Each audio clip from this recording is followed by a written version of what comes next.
Indoor plants को खरीदते समय कुछ कॉमन मिस्टेक्स जो हम लोग करते हैं वो हमें नहीं करनी चाहिए, और हमारी उन गलतियों की वजह से ही जब हम इंडोर प्लांट घर में लेकर आते हैं उसके वजह से हमारा प्लांट घर में लाने के कुछ ही दिनों बाद ख़राब हो जाता है।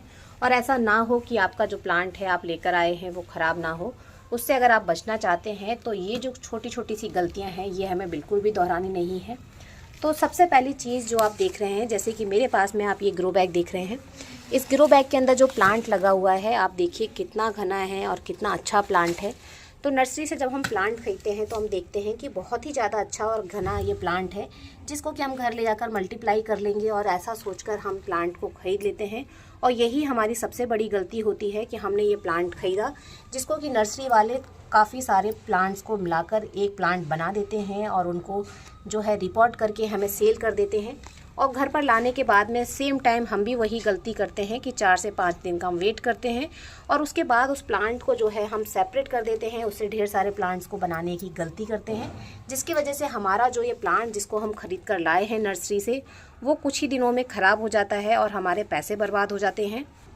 दूसरी जो कॉमन मिस्टेक हम लोग करते हैं वो ये होता है कि हमें जब भी कोई हमारे मनपसंद का प्लांट मिल जाता है तो हम सोचते हैं कि ये हमारा प्लांट हमें मिल गया है, बेशक छोटा है और हमें बहुत कम रेट में मिल रहा है, ये सोचकर हम बहुत जल्दी से प्लांट खरीद लेते हैं।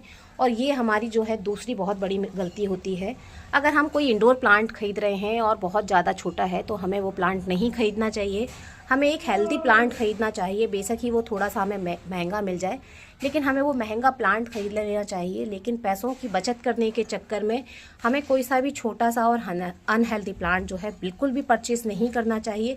इसके वजह से जो प्लांट है हम खरीद तो लेते हैं लेकिन वो प्लांट जो है सर्वाइव नहीं कर पाता है और कुछ ही दिनों में ये प्लांट जो है ख़राब हो जाता है।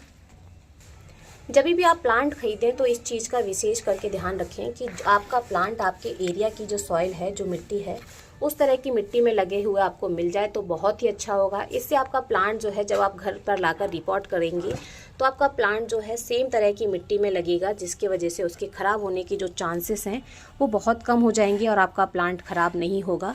लेकिन कई बार ऐसा होता है कि हमें हमारी तरह की जो मिट्टी होती है उसमें प्लांट नहीं मिलता है, या तो रेड सॉइल के अंदर या फिर जो ब्लैक सॉइल होती है, चीका मिट्टी जिसको हम बोलते हैं, जिसमें प्लांट लगे हुए हमें मिलते हैं, उसमें हमें प्लांट मिलते हैं। तो हमें कोशिश करना चाहिए कि हम उनकी रूट्स को जितना कम डैमेज करें और जितना कम हमें रिपोर्ट करना पड़े, हमें ऐसा प्लांट खरीदना चाहिए।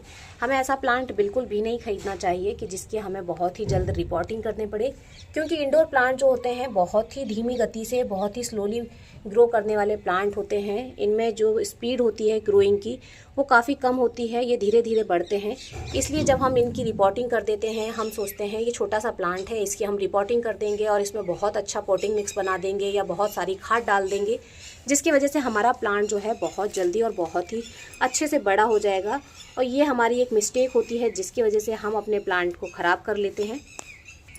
इंडोर प्लांट को कभी भी इस तरह की थैली में लगा हुआ हमें नहीं खरीदना चाहिए, और हमें इस तरह की थैली में भी जो है इंडोर प्लांट्स को नहीं खरीदना चाहिए। हमें कोशिश करना चाहिए कि जो प्लांट हो वो प्लास्टिक के पॉट में लगा हो, जो कि कहीं से भी टेढ़ा मेढ़ा ना हो, कहीं से भी चटका वटका ना हो, और ना ही उसके जो नीचे से ड्रेनेज होल हैं उसमें से रूट्स बाहर निकल रही हों या पौधा नीचे से बाउंड हो रहा हो। इस तरह की चीज़ जो है ये भी हमें नोटिस करनी चाहिए, क्योंकि इस तरह की थैलियों में लगे हुए जो प्लांट होते हैं वो बहुत जल्दी रिपोर्टिंग के बाद हमें ख़राब हो जाते हैं। और इस तरह की जो थैली में लगे हुए प्लांट होते हैं सेम प्रॉब्लम इनमें भी होती है। हमें एक अच्छा पॉट देखना चाहिए, जिसके हमें थोड़े से ज़्यादा पैसे देने पड़ रहे हैं तो कोई दिक्कत नहीं है, लेकिन जो पॉट है चटका या नीचे से अगर रूट्स उसमें से निकल रही हैं तो चांसेस है कि आपके प्लांट में जो है रूट बाउंड्स हो रही हैं, और जिसकी वजह से आपको बहुत ही ज़्यादा जल्दी अपने प्लांट को रिपोर्ट करना पड़े, या फिर आपका प्लांट जो है रूट बाउंड होने की वजह से ख़राब हो जाए। ये थी हमारी छोटी छोटी सी गलतियाँ। इसके अलावा बहुत सारी और भी मिस्टेक्स हो सकती हैं जो कि हम प्लांट्स को ख़रीदते टाइम करते हैं। और इसके साथ ही एक प्रो टिप आपके लिए कि अगर आप चाहते हैं कि आपने जो इंडोर प्लांट्स खरीदे हुए हैं उनकी ग्रोथ बहुत फास्ट हो और काफ़ी अच्छे से आपके प्लांट चलें, तो आपको सबसे पहला काम जो है वो ये करना है कि आपको अपने प्लांट को एक ऐसी जगह पर रखना है जहाँ पर इसको इनडायरेक्ट लेकिन बहुत ही अच्छी ब्राइट लाइट मिले। दूसरा, इसमें जो पानी है, पानी का हमें बहुत अच्छे से ध्यान रखना है। अगर आप ओवर वाटरिंग कर देंगे तो आपका प्लांट जो है स्ट्रेस में आकर या गलकर ख़राब हो सकता है। वहीं दूसरी तरफ अगर आप इसको कम पानी देंगे तो भी आपके प्लांट के ख़राब होने के जो चांसेस हैं वो बढ़ जाते हैं।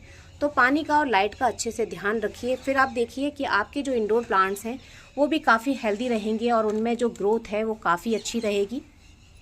अगर आज का वीडियो आपको पसंद, अगर ये वीडियो आपके लिए इन्फॉर्मेटिव था और आपको पसंद आया है तो वीडियो को लाइक ज़रूर कीजिए। चैनल पर पहली बार आए हैं तो चैनल को सब्सक्राइब करना बिल्कुल ना भूलें। हैप्पी गार्डनिंग फ्रेंड्स, धन्यवाद।